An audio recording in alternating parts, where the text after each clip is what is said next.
Pemerintah pusat memberikan bantuan rumah tahan gempa kepada korban gempa Lombok Utara 2018 yang terdiri dari berbagai kriteria.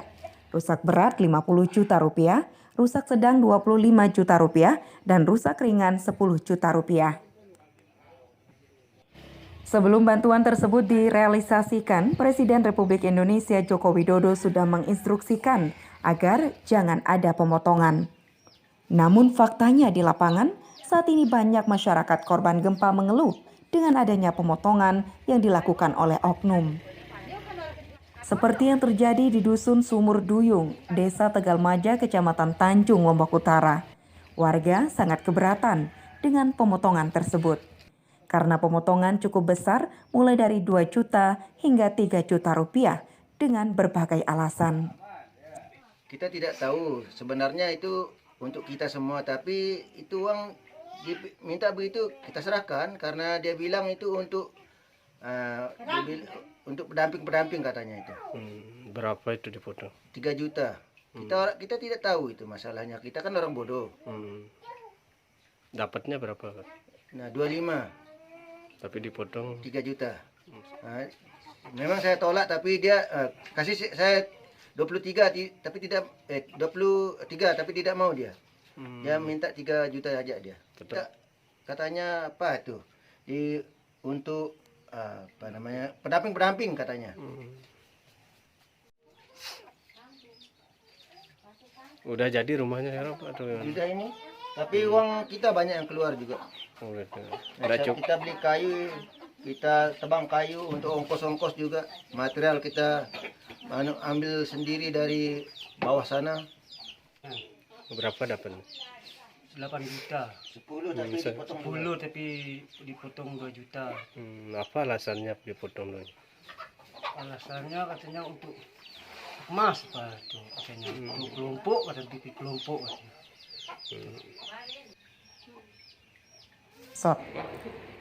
Sementara itu, Kepala BPBD Lombok Utara Muhammad Zaldi mengatakan, saat ini pencairan RTG banyak menggunakan perusahaan.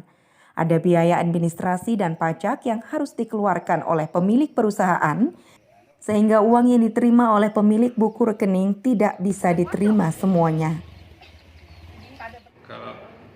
Kalau terkait proses pembangunan rumah tahan gempa dalam juknis yang sudah dikeluarkan oleh BNPB maupun dari provinsi juga itu sangat jelas. Jadi proses pelaksanaannya melalui sistem swakelola, di mana masyarakat itu membentuk pokmas, ya, kelompok masyarakat 10 orang ataupun 15 ataupun lebih, ya, tergantung jenis kerusakannya. Di awal kami juga selalu menyampaikan supaya masyarakat itu mengerjakan sendiri rumahnya secara sistem swakelola, karena memang banyak hal yang untuk masyarakat awam belum bisa memahami, ya, belum bisa mengerti. Contoh dalam pembuatan laporan pertanggungjawaban setelah selesai melaksanakan pembangunan, di situ juga ada laporan-laporan yang harus disusun. Ya, mungkin di masyarakat masih banyak yang belum memahami bagaimana menyusun, sehingga memang di sini Pemda sudah menyiapkan fasilitator yang ingin membantu mendampingi bagaimana masyarakat menyusun laporannya. Tapi di satu pihak juga banyak juga Pokmas yang meminta dibuatkan laporannya, ya, sehingga memang butuh penyesuaian di dalam penyusunan laporan. Kalau misalnya laporan itu dibuat oleh Pokmas sendiri, saya rasa itu sangat mudah, karena memang apa yang dilakukan sama apa yang dituangkan itu nanti didampingi oleh fasilitator. Kemudian dalam bantuan rumah tahan gempa yang diberikan oleh Pak Presiden, jadi yang diberikan itu bukan uang tunai, misalnya yang rusak berat langsung dikasih 50, yang sedang langsung dikasih 25, yang ringan dikasih 10. Tapi besaran jumlah yang digunakan untuk membangun rumah. Jadi bukan pemerintah memberikan uang cash kepada masyarakat, tapi dalam menilai bangunan berapa progres yang sudah dibangun sesuai dengan SPKS yang sudah ditandatangani baik termin 1, 2 maupun termin 3. Jadi di sini perlu dipahami, jadi jangan sampai bantuan yang seharusnya 50 atau 25 masyarakat harus terima cash 25 ataupun 50 ataupun 10. Akan tapi itu adalah dalam bentuk bangunan fisik ya, bangunan fisik yang dilakukan prosesnya pembangunan dari awal baik itu berat, ringan maupun sedang ya. Dan kemudian terkait adanya informasi ya, tadi saya lihat video yang menyatakan ada oknum-oknum.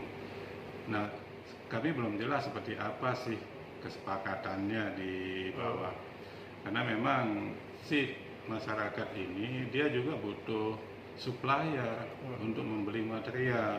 Supplier ini kan pengusaha ya, pengusaha.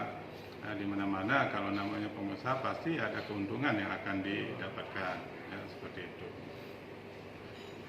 Ini kan Pokmas ini sebenarnya, Pokmas ya, kelompok.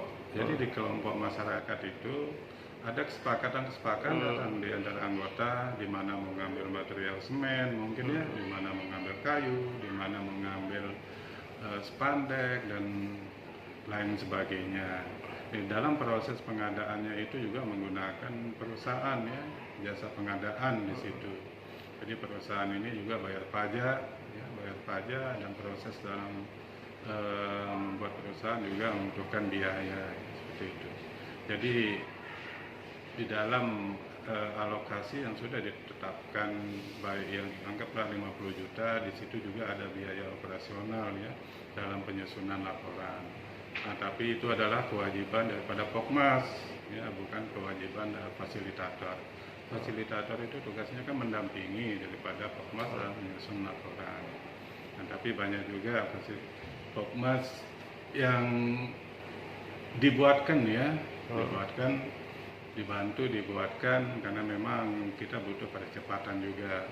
Nah, di luar daripada itu bagaimana sistem mereka kerjasama membantu, yaitu anunya di kedua belah pihak ya, seperti itu. Saya tidak bisa menjelaskan bahwa itu wajar atau tidak wajar, apakah itu benar memang ada pemotongan seperti itu ya di tengah.